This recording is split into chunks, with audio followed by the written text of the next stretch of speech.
In walks Karma. And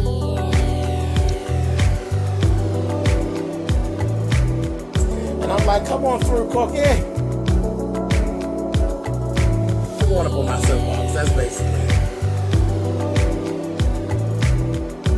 Let's talk about drag and all its forms.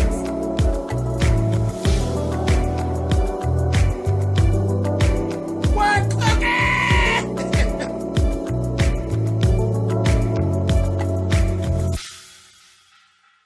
Thank you guys for clicking on the video.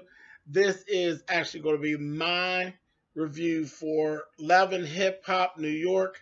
This is season 7, episode 6. And like I said, in walks Karma.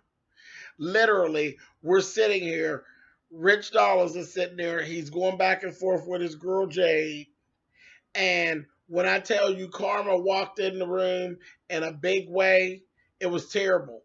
Moniece enters the room and literally blew up the spot. Literally ended, she basically ended Rich Dollars' whole situation with Jade. One little boom, bam, like cancer. She just spread it and blew up the spot. She showed up. She got to talking about how he had been texting her. She got her on the phone. He been texting me. He been asking to see my monkey. He asked me to give him some head. He wanted to do this, that, thing, and the other. And Jade was like, "Are you fucking kidding me? Are you kidding me?" They were already discussing some little issues because the daughter didn't want her, you know. But they were going to try to work through that. Momo was a no-no. She was like, no, fuck that. No, I'm not going to deal with your fucked up daughter and you ain't trying to fight for me and this bitch too. And Moniece, though, a bit more want Rich Dollars. She came in there and that's what she said. I learned from the best. She made it very evident that I came here to fuck shit up. And that's what she did. And she was grinning and kikiing going out the door, honey. Fuck shit right on up. See how karma works? What comes around goes around. Creep Squad. Anyway, I said I was so shady, Moniece, but it was good shit. It was good shit. He was swole. And then him and Jay tried to get back together and discuss some things that just was going left. Then Richard was just a jerk. At that point, like, you know, he just was a jerk to her. She's like, fuck you. She went on off. I was glad to see her just, instead of groveling, just going about her business. Next, we have Bianca, Mariah, and Cardi B. This fake ass scene, I said, now Mona, quit playing. Fake saying, fake, they was up on a sound stage or whatever with some little background pictures thrown in of some folks to make it look like they was on a beach. And all they was doing was basically trying to catch up. They showed these little guys who were supposed to be walking on the beach, and that damn Cardi will turn around and say, hey, you want to get your cock sucked? And the guy's like, childlike guys, honey. I said, oh, they stupid. And Cardi gonna say, that's okay, I can make you like me right now. I said, oh, Cardi, she's so fucking ridiculous. And they laughed. But Bianca basically put it out there that she wants to fuck Drewski. She's going to be staying in the hotel because her apartment's being renovated. And she's going to do it. While she's at the hotel, she's going to invite him over there. And she's going to give him some of her box. Period. She don't give a fuck about Sky and what Sky thinks. And that's that. And Mariah talked about the fact that she wanted an apology from DJ Self. Period. She wasn't accepting anything else. She wants an apology. So I said, okay. Then in the confessionals, we see Mariah. You know that Mariah, her shit's going to catch up with her. Because that bitch, she's a two-faced bitch. She really is. And then she always got some shit that she puts with it to try to make herself seem right.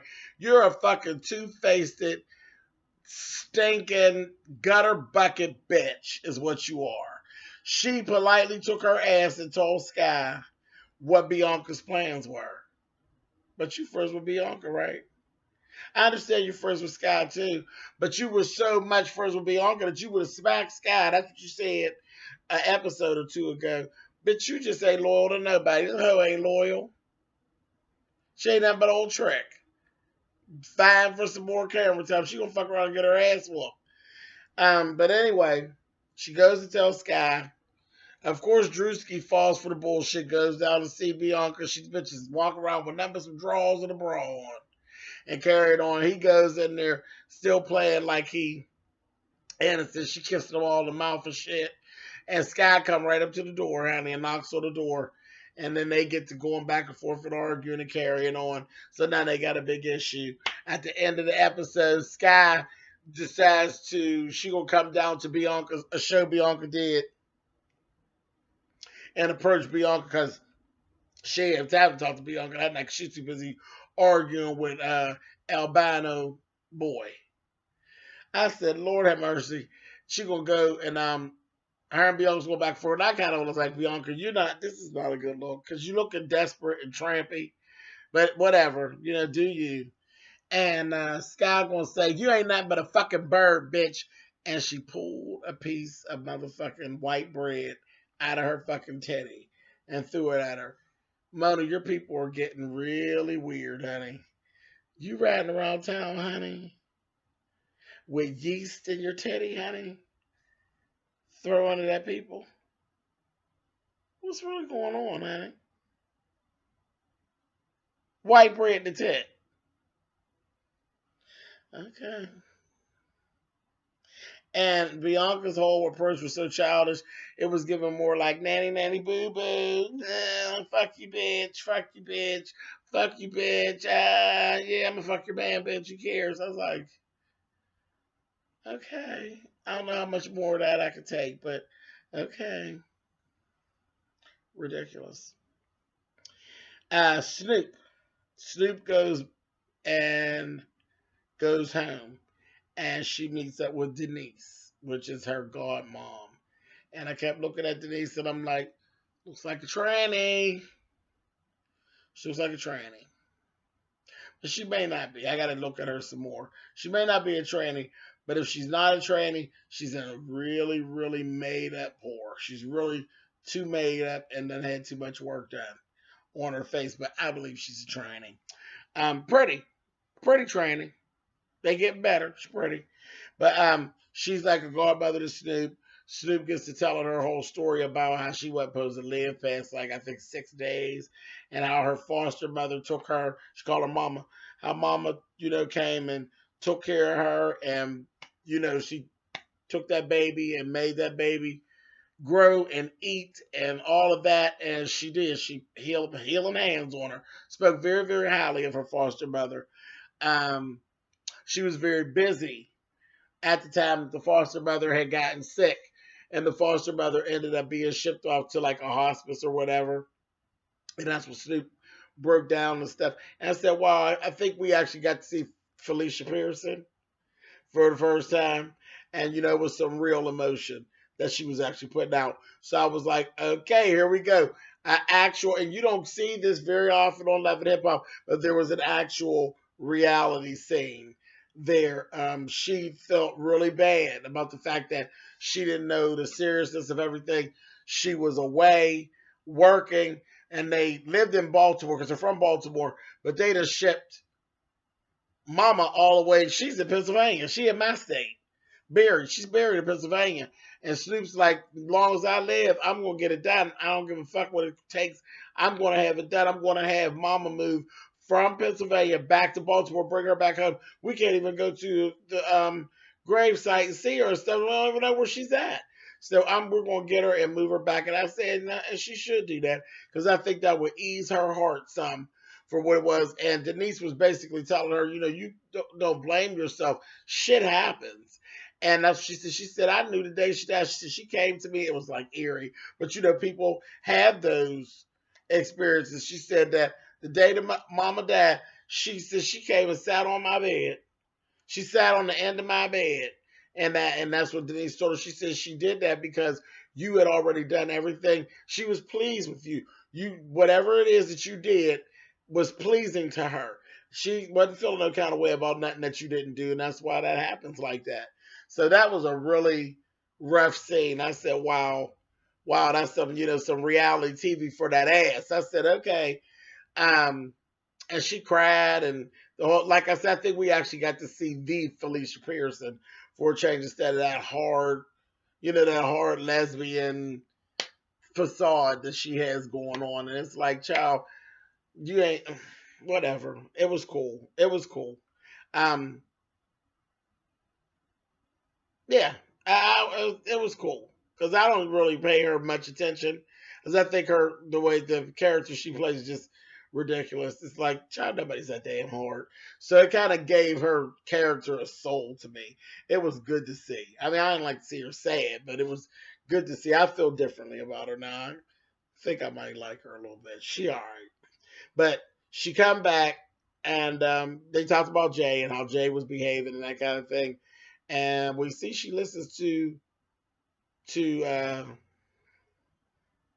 Denise. She takes a lot of what Denise says in stride, which is what further led me to believe that Denise is not a real woman, that Denise is a drag queen or a transsexual, excuse me, a trans woman. And she seemed more like a house mother or a gay mother to Snoop because Snoop immediately went right the fuck back to New York and fired the fuck out of Jay. Took her right on out. And I look, and that's why I kept saying, Jay sounds like somebody. She doesn't look like she's a cute girl, but she sounds like somebody to me. Taraji P. Henson. All this time, it took me all that time. She sounds just like Cookie. You know what I mean? When she's talking and she's going on and she screams and she yells, she sounds like Cookie. But she ain't got Cookie's bounce back because Snoop fired the fuck out of her and told her, girl, I ain't trying to hurt you, but bitch, you out of here. She dumped the shit out of her. Done. And it really came out. She's more of an opportunist than a life partner. And I think maybe she might have had some feelings, but the feelings weren't the same as what Snoop had for her. They weren't a perfect match. And Jay was really out to get what she can get. She had to go. And she got fired. And I think she was a bit embarrassed. She should have been. Because don't have a plot to play with someone's feelings and get caught. Bye, Jay. Anyway, next we got Yandy, Neff, and Judy. Neff is actually Moniece's sister. Not a good looking woman. Hard as nails. Almost look like a lesbian, but I don't think she's a lesbian. She's just all hard, rough, with she ain't got no afro puff. And that bitch is hard as nails. Yeah, look like 6 miles of bad road. But she's up there. She likes Yandy. She ain't for Erica. She ain't for that motherfucker Samantha. So they got to talk about what all was going on with that. And Yandy said, she keeps talking about that motherfucking apartment. And I'm the wife. It's his apartment. It's in his name. That means it's in my motherfucking name. So I'm going to show Erica who's the motherfucking boss. She lives in an apartment that I pay for. I'm going to show her who's boss. She would write the fuck up there and put an eviction notice up there and change the motherfucking locks. Last we seen Erica, she's trying to lock. She found out that the shit had been changed. She was feeling some kind of way. Ran up on you, and Judy was right with. Judy's a troublemaking old bitch. Oh, Judy. Judy's sitting back, she'll say, yeah, girl, change the locks. Girl, get her. That Judy ain't shit. But she went on up on there. She gonna say, I'm gonna run up on. She calls Samantha. Samantha puts a battery. I was noticing that Samantha puts a battery in Erica's back as well, and turned it on. She told, girl, yeah, run up on her, motherfucking job, girl, go run up on her. She did. She ran up on Yandy, and Yandy was like, yeah, what's up? And as soon as she went to approach Yandy, that motherfucking Neff jumped up there like a goddamn bruiser. I said, look at her, honey. I said, girl, she gives me carpet munching tease, honey. She jumped up there. She was ready to rumble. I said, oh, my. Jumped up there, honey, and Yandy was like, no, it's cool. Back up. Because Samantha wasn't doing, not Samantha, Eric wasn't doing, but doing some talking. Told her, bitch, I'm the wife. and I've changed the locks. The fuck out my apartment, bitch. Fuck you. Fuck you, bitch. I was like, oh, they are playing for keeps, honey. Hey, I like all this kind of exchange. Go for it. One dirty deed deserves another. Because the last we seen Erica, she was talking about how she was going to get Yandy. Well, bitch, Yandy got you first. I said, now this is interesting. Anyway, then Mariah and Cisco end up talking. He apologized to her. They done mended fences. And they're like, well, maybe we could work together. You know, I heard you've been trying to deal with DJ Self, but I think I could work. I could do more for you than him. So she's like, maybe. I don't know. Where's I said, child, they going to be fucking again because they both nasty. They are both nasty. They both like to bump ugly, honey. I think they're going to be fucking again, and it's going to be a damn mess. Last thing I'm going to talk about is Rich went over to see his mom and took his daughter over there. Fucking Rich looks like his mother, but that fucking daughter looks exactly like Rich's mom. Exactly like her. And basically, they just fill Granny in on the whole situation with Jade, and Granny was like, child, fuck her, basically.